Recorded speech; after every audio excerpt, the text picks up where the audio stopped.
Welcome back to the Analog Renaissance. Today we're going to focus on more pencil texture techniques, and we're working from the Pencil Techniques in Modern Design, that 1953 book, and we're on pages 76 through 78. And for the first exercise, I'm using a large spread over 2 pages here so there'll be 24 squares. I'll fill in probably about 13 of them on these exercises. And again, just use the template, and I just made a little hiccup there. You can see, don't be too precious. Just draw these and get yourself moving. I'm labeling everything so I can look back and know what I was doing. So I put the group, the page number, and then I'm going to start off with some HB lead. The HB lead for the first series of exercises, which is actually in the book labeled as group 2, uses a wedge point or a chisel point where it has a flat and then a very sharp point. And on the first, I am using the flat side of that wedge point and having this back and forth motion across it. Now I've sped these up. I think in general, I spent about an hour and a half over the course. I think there's 4 pages of these that I fill up. The next set is about 3-inch blocks. These are 2-inch blocks that get filled up. And I know I took a break between the multiple videos. So when we turn the page and move on, I'm sure I took a break between those. These 2 first boxes, that flat side for the first one is what we used of the pencil tip. And now we're using the tip of the wedge point. So it's very sharp, but it's got a broader surface than if you had a point. And this is a series of zigzag motions in an arc shape. These are both used sometimes to fill in tree tops or shrubbery. So they're good practice, and being able to kind of decide how to move your hand around to fill in is a good practice. Now these are using the back of the wedge point, and we are seeing these variations of that line kind of squiggling down the page. I'm rotating that wedge tip as I'm working my way through these strokes. And these strokes sort of represent either cracks in a surface or maybe even trees off in the distance. If you did it, notice how they're kind of veining, breaking off from one another. And then this is a series of horizontal zigzags. And these zigzags are at varying angles across the page. And I'm using the flat side of the wedge point in very short and choppy motions.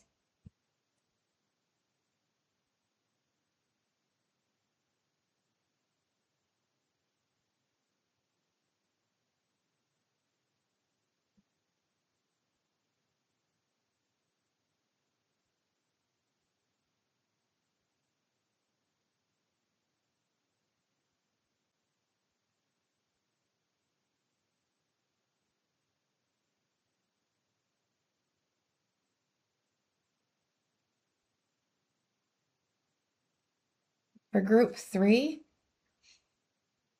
I am using a soft lead. I'm going to choose the 4B.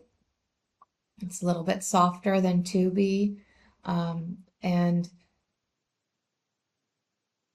I chose the 4B. Notice I just had to work on that tip. They want you to have a nice rounded tip, so not pointy. And you want to make sure that you have a lot of surface area for that pencil to make these marks, but also that it's not sharp. And so these are a series of S-curves and loops that are crossing at a diagonal across the page. And I'm going back and forth. Remember, these are 2-inch squares, so for the most part, I can keep my hand out of the way. And I started in the center and worked up, and then I'm now working down. And I am trying to vary the coverage of these marks. Overlapping can cause them to get darker. I'm varying the pressure. So there you just saw me apply more pressure. So we got darker pencil marks. And that can be achieved by pressing harder and or by overlapping more and more of the graphite. The next group is a series of S-curves that are vertical, overlapped with a set of S-curves that are horizontal, varying their proximity to one another to create that gradated look. I didn't succeed too well. Mine looks very consistent in comparison to the example. So when you're practicing, try to see if you can overlap with more density to get a darker feeling. Like mine looks a little bit denser at the top right than it does at the bottom, but notice how the example over here has density change somewhere midway through, showing that this artist was able to control a little bit more. Mine just looks like a gradation and not even all that well done. The next example is gradation of loops along the line of the loop. So going from really light to darker, which is handled or accomplished through the increase in pressure on this soft lead going across the page.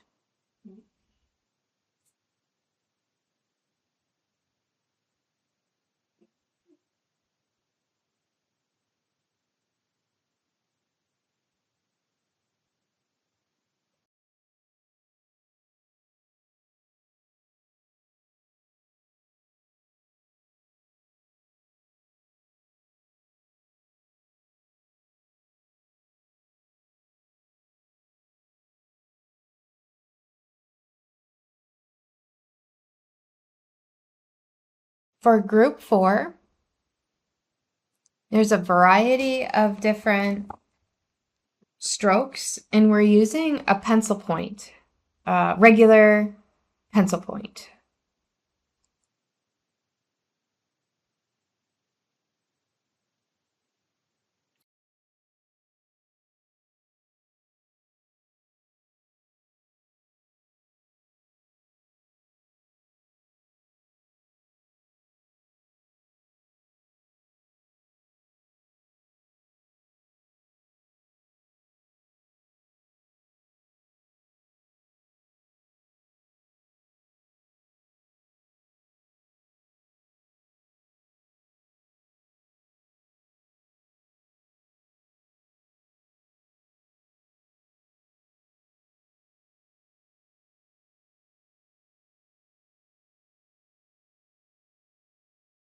This first stroke that I'm doing is a variation of pressure across the line. So you can see it's sort of squiggles, there's some gaps in it, and it's really trying to get a variation of pressure.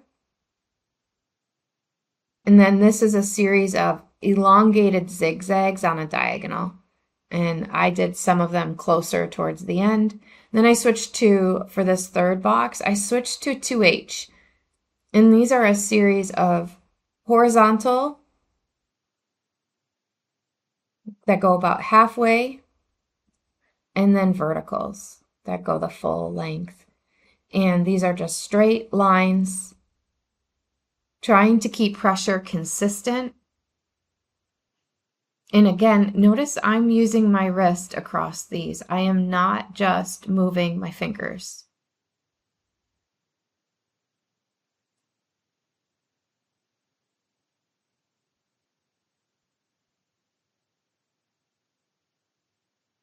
And when you just saw me move that pencil from below to the side, I am probably looking to keep that pencil tip sharp. Notice I have not had to sharpen this point since I started this. So I'm not wearing down one edge of that pencil tip. Vertical, the wrist is moving. That is my wrist moving my fingers. across, not just my thumb and forefinger moving, my wrist is moving as well, which is good practice to keep all of your arm as part of the process of this drawing. For 4 and 5, I switched back to the 3B lead to mimic the thickness of, so a 2H pencil lead is very fine compared to the 3B. So I think that might be why I changed this, because the it's softer and I can get a thicker line. And these are just dash marks, trying to keep similar sizes across them.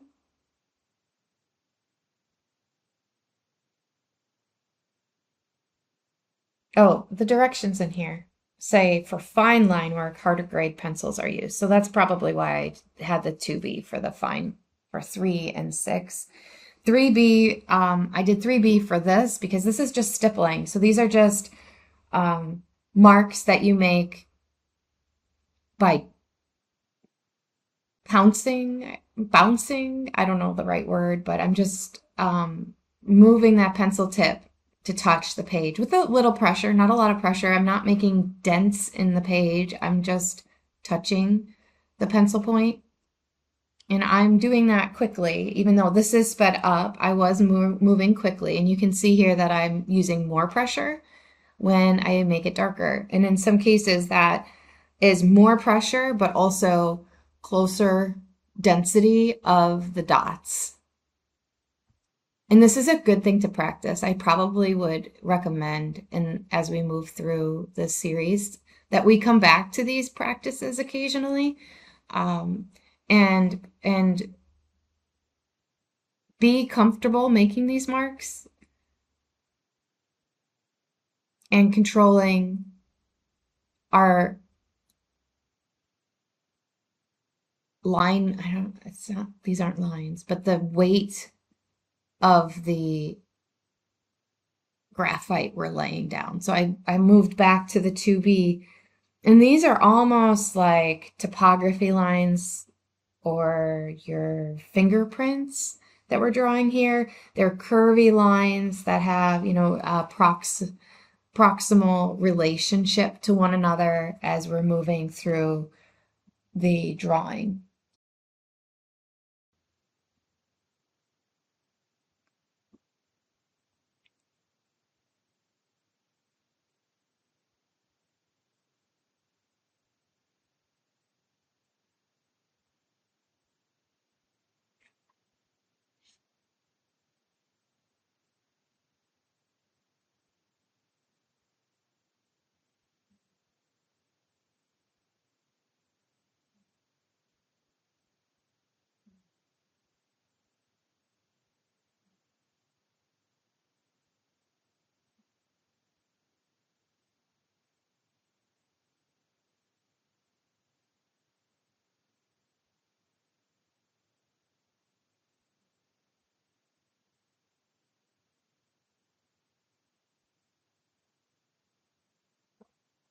So moving on to the next set of examples, and I know I took a break here, so if your hand is tired, you can take a break.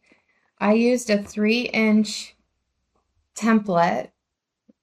I'll provide a link to this new template that we have here. So I did a series of 6 examples on one page and then 3 on the other. So this template has 3 3-inch blocks, and then I believe there are 8 1-inch blocks and 8 1x2-inch blocks. So in this case, I'm just using those 3 inches, 3-inch blocks, lining them up. I'm only using the 3-inch blocks of that template, and I'm gonna create 9 between those pages. And the examples that we have on this page is really focusing on controlling our application. So far we've practiced learning what the different grades of lead mean. And then we've done a series of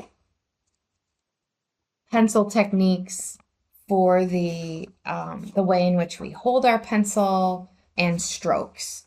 This is just a controlled application. This first one I used a 4B lead going from dark to light across the surface, the 3-inch surface as you're coloring it in.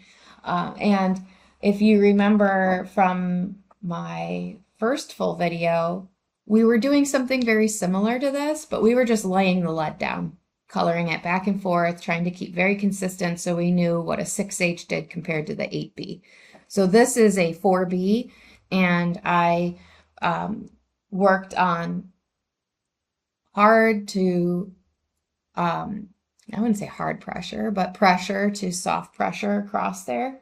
And then this is a 4B pencil with lines going from dark to light. I might actually switch this to an HB because it suggests that the fine line work, we want to use a different, like a harder lead. And HB is what they've used. In here, these lines, notice you can see my whole arm is moving, not just my fingers. You lose a lot of travel across 3 inches, so don't be shy about using your whole arm. My elbow, my wrist are moving. I can almost see my shoulder is probably moving there too. And darker to lighter, that's a pressure control.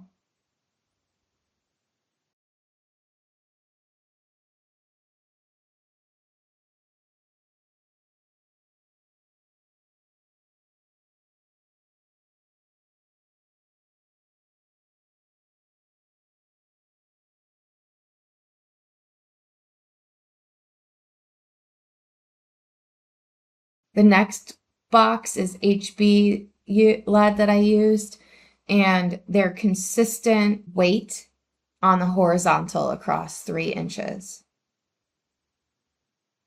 And I think I started that with a 4B and switched to an HB after I gave it some more thought. So notice I'm working on modifying how I'm holding my hand, getting comfortable pulling the pencil across. And when I say I'm pulling, it's almost like it's floating, not hard pressure on any of these.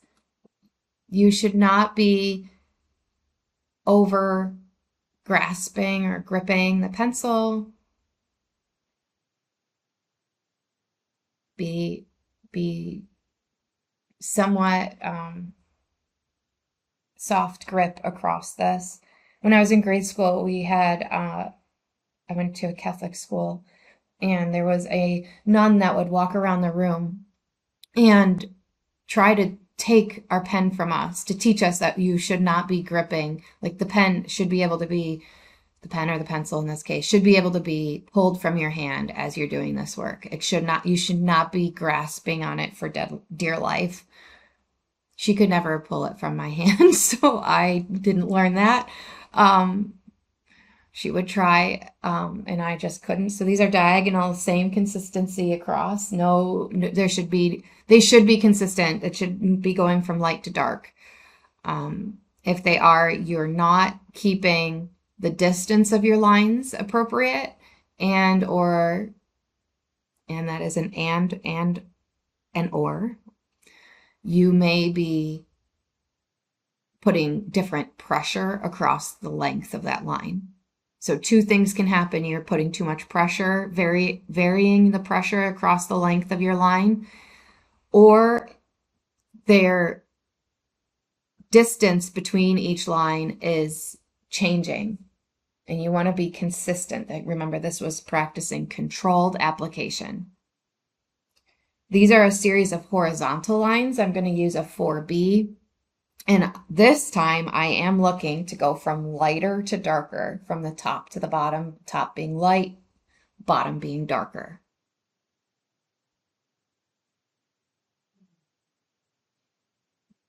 So feel free as you're working on these to pause the video, complete this section as I go. or you can watch the whole video and then give it a go on yourself. Notice here I'm getting darker. When a 4B, when you press harder, the line gets thicker and darker. So be prepared, the distance between things is going to change. The next, I used a 4B and I did what I'm gonna call a light wash across the surface. So very lightly working on applying an even tone over this 3-inch square from top to bottom. Consistent, but not to the edges. That's one thing I need to work on. So this is a light wash that gradates. So it gets darker as we come down. And I'm using the side of the pencil, but notice I go back in and fill the edges there, which I then go over to somewhat camouflage. And it does on the sheet that I have in front of me. I used 4B here. This is a series of vertical lines similar to the top box, but going from left to right, light to dark. So the opposite of what we did before. And then the last one, the last box will be a 4B gradation wash across the surface, top being dark, bottom being light.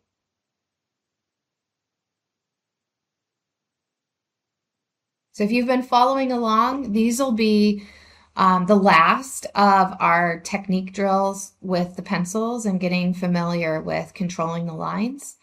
And in our next episode of the series, we're going to jump into some blind contour drawings. So this drawing by observation, now that we've kind of handled the pencil, we're familiar with the pencil, we're going to jump into doing some blind contour drawings and practicing our drawing from observation and focusing on a series of exercises over the next few episodes that will help us do that.